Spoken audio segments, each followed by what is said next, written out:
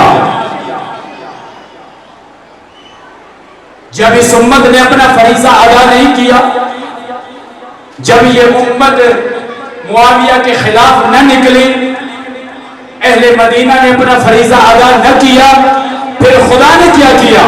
خدا نے یزید کو ان کے اوپر حاکم بنا دیا۔ کیوں بنایا حاکم؟ یزید حاکم ہو گیا ہے تو کیا ہوا ہے؟ یہی اللہ کی جانب سے ایک امت کے اوپر بہت بڑا عذاب ہے کہ جب یزید حاکم بن جائے، یزید حاکم ہو جائے، یہ امت عذاب میں مبتلا ہو گئی ہے۔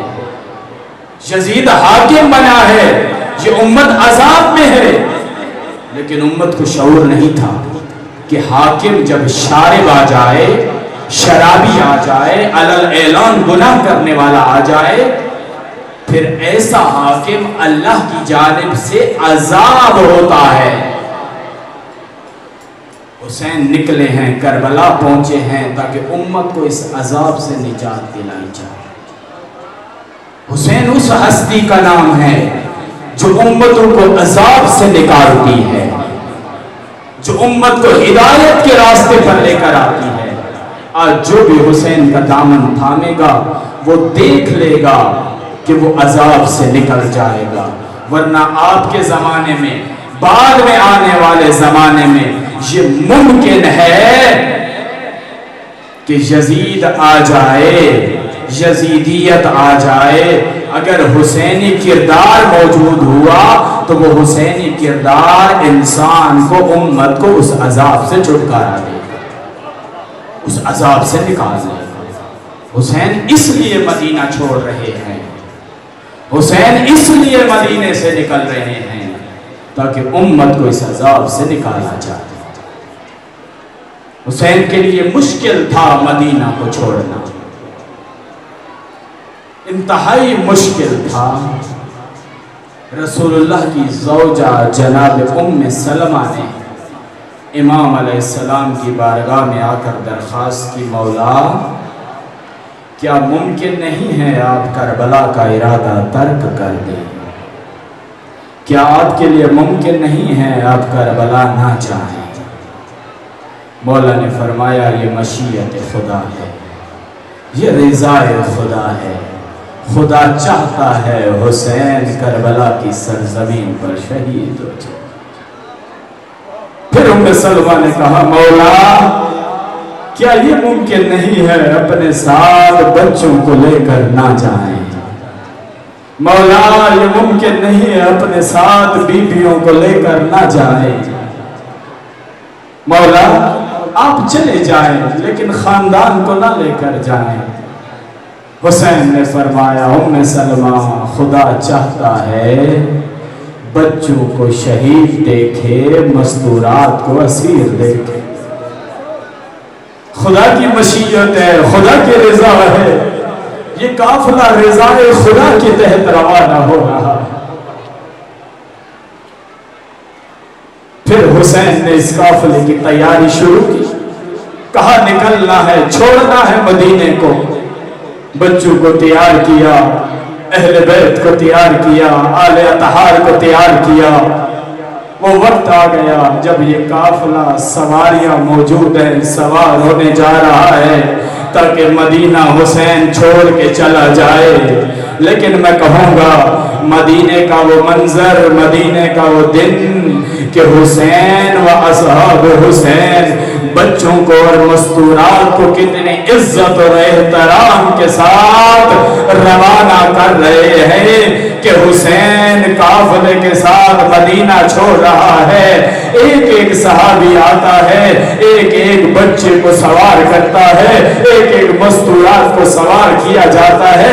جناب زینب علیہ کی باری آتی ہے نا تو مدینے میں اصحاب بڑے باحیا تھے، اعلان کیا مدینے والوں سر جھکا لو، زینب علیہ آ رہی ہے، مدینے والوں پردہ کر لو، زینب علیہ آ رہی ہے، مدینے والوں زینب کا پردہ ہے، نظریں نہ اٹھانا۔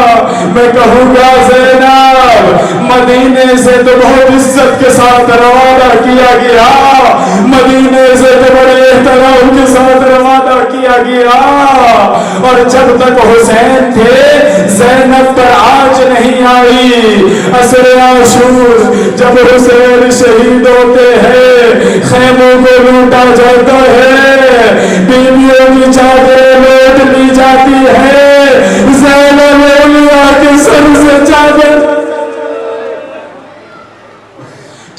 لے لی جاتی ہے۔ فقط اتنا نہیں، 11 محرم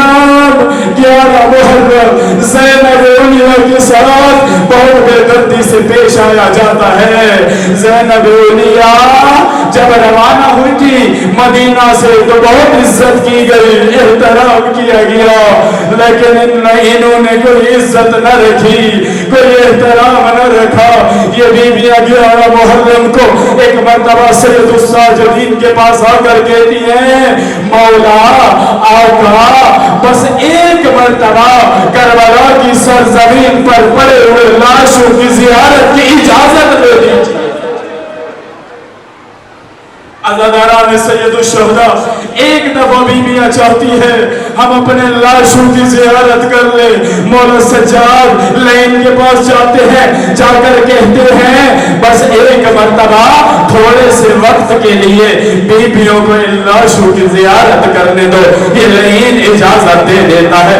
راوی کہتا ہے میں نے دیکھا بیویوں کو اجازت ملی، کربلا کی سرزمین پر بیویاں دوڑتی ہیں، ہر بیوی اپنی شہید کی قبر پر جا کر بیان کرتی ہے ہمیں تماچے مارے گئے، ہماری بالیاں چھینی گئی، ہمارے اوپر ظلم ہوا، ہماری چادریں لوٹ لی گئی۔